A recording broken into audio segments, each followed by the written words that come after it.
আসসালামু আলাইকুম রহমতুল্লাহ। প্রিয় শিক্ষার্থীরা, কেমন আছো? আশা করি আল্লাহ পাকের রহমতে ভালো আছো।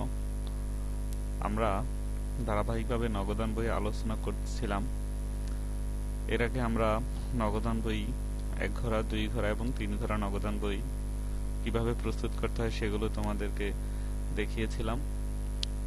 আজকে আমরা নগদান বইয়ের ধারাবাহিকতায় নগদ প্রাপ্তি জাবেদা করব।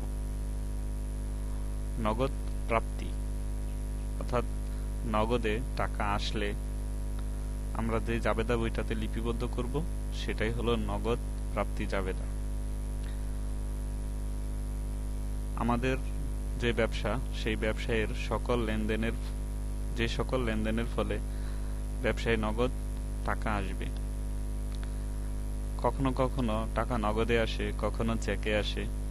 সেই সকল লেনদেন আমরা এই নগদ প্রাপ্তি জাবেদায় লিপিবদ্ধ করব। জাবেদায় যদি নগদান হিসাব আর ব্যাংক হিসাব ডেবিট হয়, তবে সেটা যে বইতে লিপিবদ্ধ করা হয় তাকে নগদ প্রাপ্তি জাবেদা বলে। আরো সংক্ষেপে বললে, সকল নগদ প্রাপ্তিগুলো যে জাবেদায় লিপিবদ্ধ করব সেগুলো হলো নগদ প্রাপ্তি জাবেদা। তা আমরা নগদ প্রাপ্তি জাবেদার একটা নমুনা ছক দেখি যে নগদ প্রাপ্তি জাবেদাটা আমরা কিভাবে অঙ্কটা করব। নগদ প্রাপ্তি জাবেদা, এখানে প্রথমে থাকবে তারিখ, তারপরে থাকবে নগদ।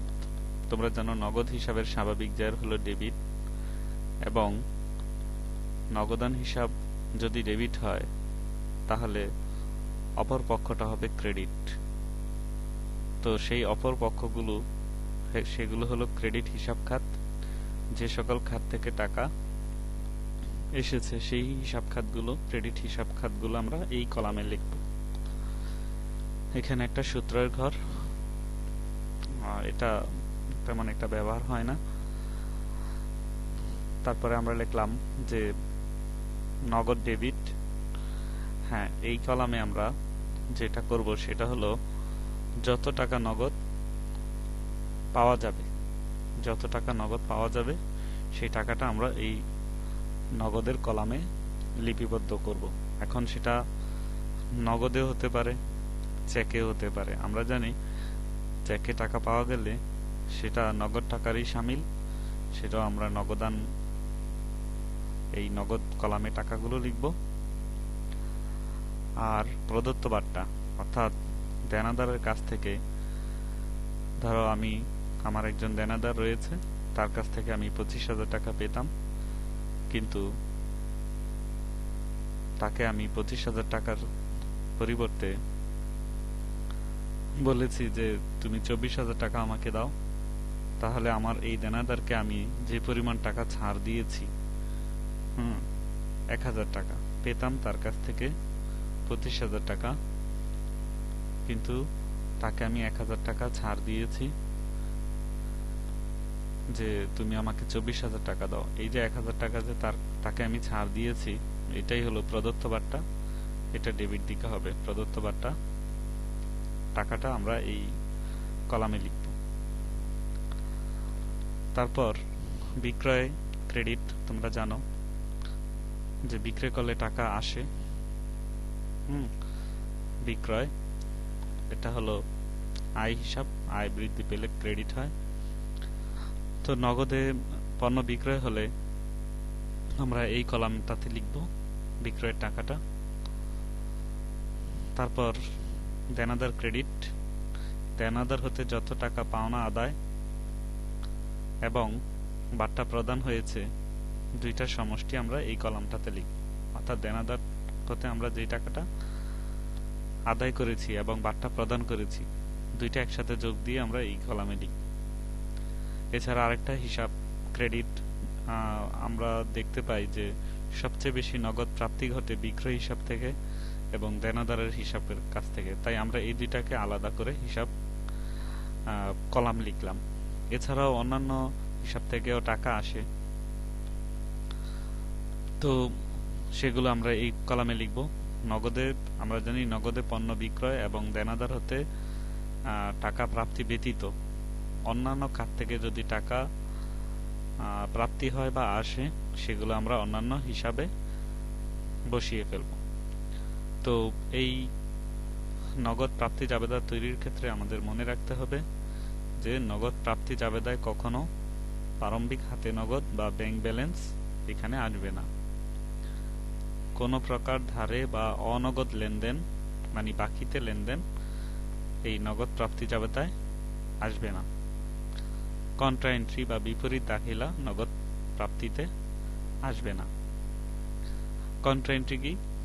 এর আগে তোমরা দেখছো যে অফিসের প্রয়োজনে ব্যাংকে টাকা জমা দিলে নগদান হিসেবেও প্রভাব বিস্তার হয়, আবার ব্যাংক হিসেবেও প্রভাব বিস্তার হয়। অর্থাৎ অফিসের প্রয়োজনে ব্যাংকে টাকা জমা দিলে ব্যাংক হিসাব ডেবিট হয়, নগদান হিসাব ক্রেডিট হয়। অর্থাৎ নগদান বইয়ের উভয় পক্ষেই, ডেবিট এবং ক্রেডিট উভয় পক্ষেই সেই হিসাবটা প্রভাব বিস্তার করে। এই জন্য এটাকে বলা হয় কন্ট্রা এন্ট্রি বা বিপরীত দাখিলা। এখানে সেই রকম লেনদেনগুলো আনা যাবে না। তো আমরা এখানে দেখতেছি যে নগদ প্রাপ্তিতে টাকার কলামে ডেবিট দুইটা কি কি? একটা হলো নগদ ডেবিট, আর একটা হলো প্রদত্ত বার্তা ডেবিট।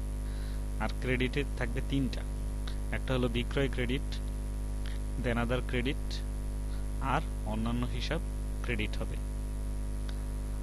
আশা করি তোমরা নগদ প্রাপ্তি জাবেদার যে কলাম বা ছক সেটা বুঝতে পেরেছ। এবার আমরা সরাসরি একটা অঙ্কতে চলে যাব। এই হলো আমাদের আজকের সমস্যা। এই সমস্যাটার মাধ্যমে আমরা একটা নগদ প্রাপ্তি জাবেদা তোমাদেরকে করে দেখাবো।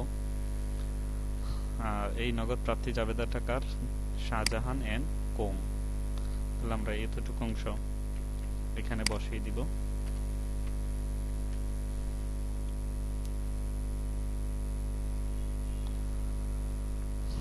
শাহজাহান এন্ড কোং এর নগদ প্রাপ্তি জাবেদা।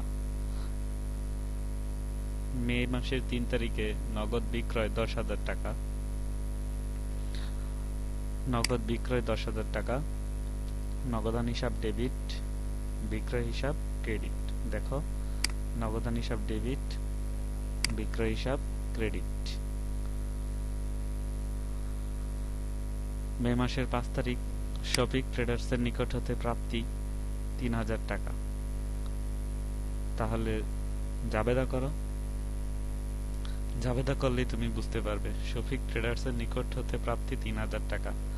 নগদান হিসাব ডেবিট, শফিক ট্রেডার্স হিসাব মানে হলো দেনাদার হিসাব ক্রেডিট। তাহলে নগদান হিসাব ডেবিট, শফিক হিসাব দেনাদার হিসাব ক্রেডিট। মে মাসের 10 তারিখ অতিরিক্ত মূলধন আনয়ন 5,000 টাকা। ব্যবসায়ে মালিক মানে শাহজাহান, উনি মে মাসের 10 তারিখে অতিরিক্ত মূলধন এনেছেন। অতিরিক্ত মূলধন ব্যবসায়ের নগদ প্রাপ্তি হয়, অর্থাৎ নগদ প্রবাহকে বাড়িয়ে দেয়। তাহলে সেই ক্ষেত্রে হবে নগদান হিসাব ডেবিট আর মূলধন হিসাব ক্রেডিট। তোমরা জানো ব্যবসায়ের মাঝামাঝি সময়েও মালিক প্রয়োজনে টাকা মূলধন হিসাবে আনতে পারেন।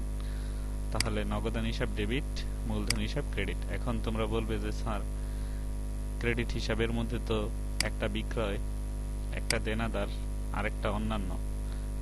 হ্যাঁ, ঠিক ধরতে পেরেছ। সেটা হলো নগদান হিসাবের ঘরে তো ডেবিট দিকে টাকা বসাবো, আর ক্রেডিট যে আমরা মূলধন বলতেছি এই মূলধনকে বসাবো অন্যান্য হিসাবের মধ্যে। এবার আসি মে মাসের 15 তারিখ জামান এন্ড সন্সের নিকট হতে 4,000 টাকা পাওনার, অর্থাৎ জামান এন্ড সন্সের নিকট থেকে আমরা টাকা পেতাম। তাহলে উনি হলো দেনাদার।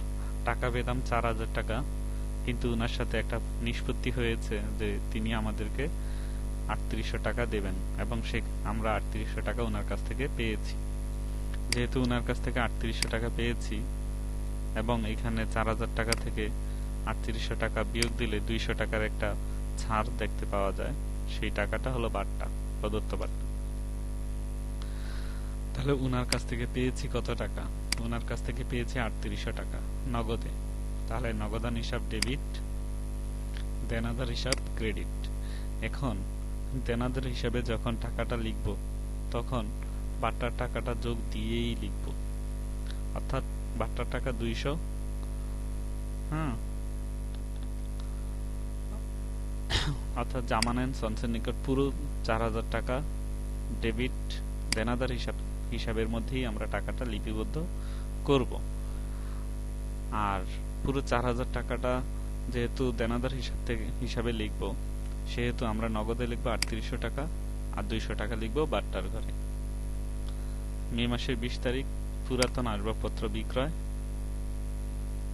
তো পুরাতন আসবাবপত্র বিক্রয় করে টাকা পাওয়া যায়, এজন্য আমরা লিখব নগদান হিসাব ডেবিট, আসবাবপত্র হিসাব ক্রেডিট।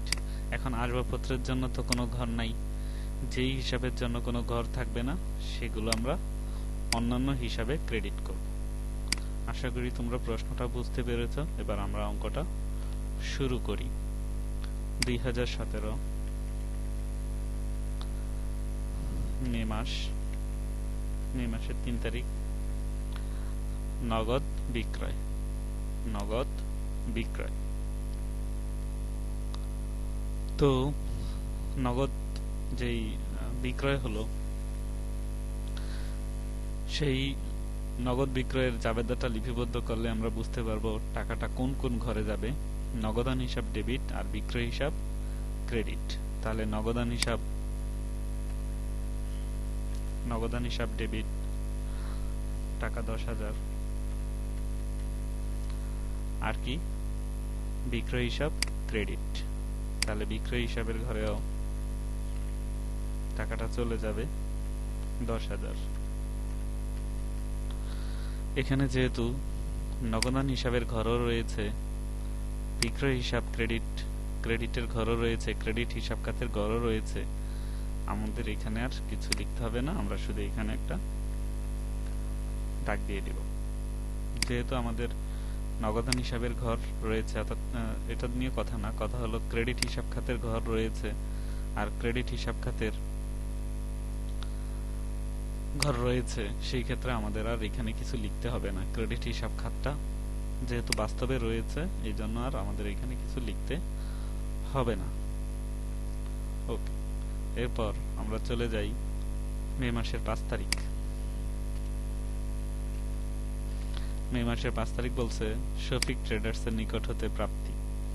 তাহলে যাদের কাছ থেকে টাকা পাওয়া যায় তারা হলো দেনাদার। নগদান হিসাব ডেবিট, দেনাদার হিসাব ক্রেডিট। তাহলে এবার আসো, এখানে যেহেতু দেনাদার হিসাবের ঘর রয়েছে, দেনাদার হিসাবে ক্রেডিট করব। তাহলে এই দেনাদারের নাম হলো শফিক ট্রেডার্স, এজন্য আমরা ওনার নামটা এখানে লিপিবদ্ধ করব, শফিক ট্রেডার্স। 3000 টাকা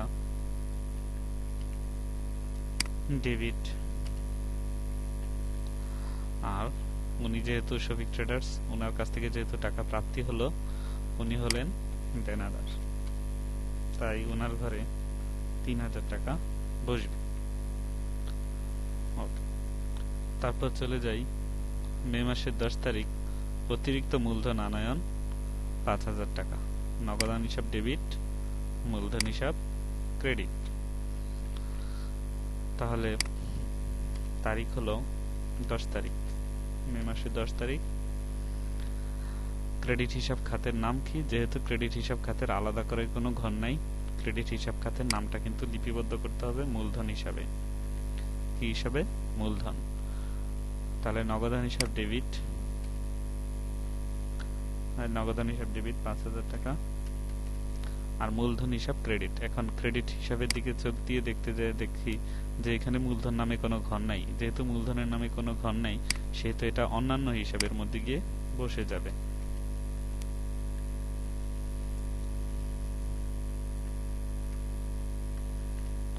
অন্যান্য হিসাব খাতে গিয়ে বসে যাবে। আবার বলি, অতিরিক্ত মূলধন আনয়ন জাবেদা হলো নগদান হিসাব ডেবিট, মূলধন হিসাব ক্রেডিট। যেহেতু মূলধন হিসাবের ক্রেডিটের ঘর নেই, এটা অন্যান্য হিসাবে ক্রেডিট করতে হবে, আর ক্রেডিট হিসাব খাতের নামটা এখানে লিখে দিতে হবে মূলধন। এরপরে আমরা চলে যাই 15 তারিখ মে মাসের। জামান এন্ড সন্সের নিকট হতে 4000 টাকা পাওনার পূর্ণ নিষ্পত্তিতে 3800 টাকা পাওয়া গেল। তাহলে 3800 টাকা পাওয়া গেল, নগদে 3800 টাকা পেলাম, আর 200 টাকা বাট্টা বা ছাড় দিলাম। তাহলে আমরা জামান এন্ড সন্সের নিকট থেকে যেহেতু পেয়েছি, উনি হলেন দেনাদার, তাই আমরা এখানে লিখব জামান এন্ড সন্স উনার কাছ থেকে নগদে পাওয়া গেছে 3800 টাকা, আর উনার কাছ থেকে উনাকে আমরা ছাড় দিলাম হলো 200 টাকা। তাহলে 3800 টাকা এবং 200 টাকা 4000 টাকা। এই 4000 টাকা উনি যেহেতু দেনাদারের কাছ থেকে টাকা পাওয়া যায়, তাই দেনাদার হিসাবে আমরা এই টাকাটা যোগ দিয়ে লিখব 3800 টাকা আর 200 টাকা 4000 টাকা। এরপর 20 তারিখ মে মাসের 20 তারিখ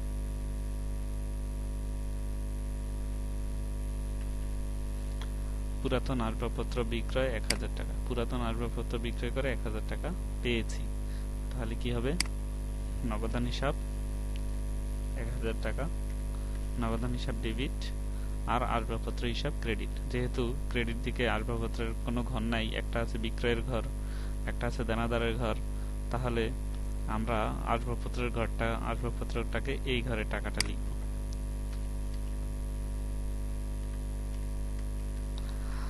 তাহলে কি দাঁড়ালো? পুরাতন আসবাবপত্র বিক্রয় করে 1000 টাকা পাওয়া গেল। তাহলে নগদান হিসাব ডেবিট আর আসবাবপত্র হিসাব ক্রেডিট। আসবাবপত্র অন্যান্য হিসাবের ক্রেডিট দিকে যাবে, যেহেতু আসবাবপত্রের জন্য কোনো ঘর নাই। বিবরণের ঘরে মানে ক্রেডিট হিসাব খাতের ঘরে আমরা লিখে দেব আসবাবপত্র। এই হলো আমাদের মোটামুটি শেষ। এখন আমরা ব্যালেন্স বা ব্যয় নির্ণয় করব। কি নির্ণয় করব? ব্যালেন্স বা ব্যয় নির্ণয় করব। তো শিক্ষার্থী বন্ধুরা, আমরা এখন এই টাকাগুলো যোগ দিব। এই যে টাকাগুলো দেখতেছ, এই টাকাগুলো যোগ দেব। 3000, আর একে 4000, 4 এর 5 9000, 9 এর 3 12000, 12 আর 10 22000, আর হলো 800। তাহলে আমরা এখানে লিখব 22800 টাকা। তারপর এখানে লিখব 200 টাকা। তাহলে ডেবিট দিকে ঘর দুইটা, একটা হলো নগদের ঘর আর একটা হলো বাট্টার ঘর। এই ডেবিটের ঘর আর বাট্টার ঘর মিলিয়ে 22800 আর হলো 200, কত হলো? 23000 টাকা। আমাদের যত টাকা ডেবিট হয়েছে ঠিক তত টাকাই দেখবা ক্রেডিট দিকেও হবে। তাহলে ক্রেডিট দিকে বিক্রয় হিসাবে কাছে কত টাকা? 10000 টাকা। আর এখানে আছে 4000 আর 3000, 7000 টাকা। তাহলে ক্রেডিট হিসাবে 10000 আর 7000, 17000। আর এখানে আছে কত? 6000। তাহলে হিসাব মিলল কিনা দেখো তো। ক্রেডিট হিসাব খাত হলো এই তিনটা টাকা যোগ করে দেখি। 10000, 17000 আর 6 23000। আর এই দেখো ডেবিট হিসাব খাত হলো দুইটা, এখানেও দেখো 22800 আর 200।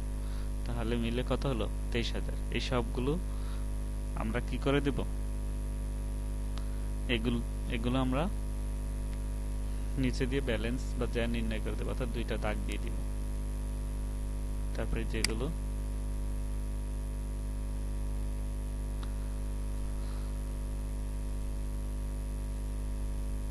এই তো আমাদের অঙ্ক শেষ। তাহলে নগদ প্রাপ্তি জাবেদাটা, এই যে নগদ প্রাপ্তি জাবেদা, এই জাবেদাটা লক্ষ্য করলে আমরা দেখতে পাবো যে মোট ডেবিট টাকা। তাহলে আমরা এখানে একটু লিখি যে মোট ডেবিট টাকা। তো মোট ডেবিট টাকা যদি দেখো, তাহলে সেখানে লেখা আছে 22800 যোগ 200। এই যে দেখো 22800 আর 200, এই দুটোটাই হলো ডেবিট। তাহলে এখানে কত? 23000। 23,000 টাকা। 23,000 টাকা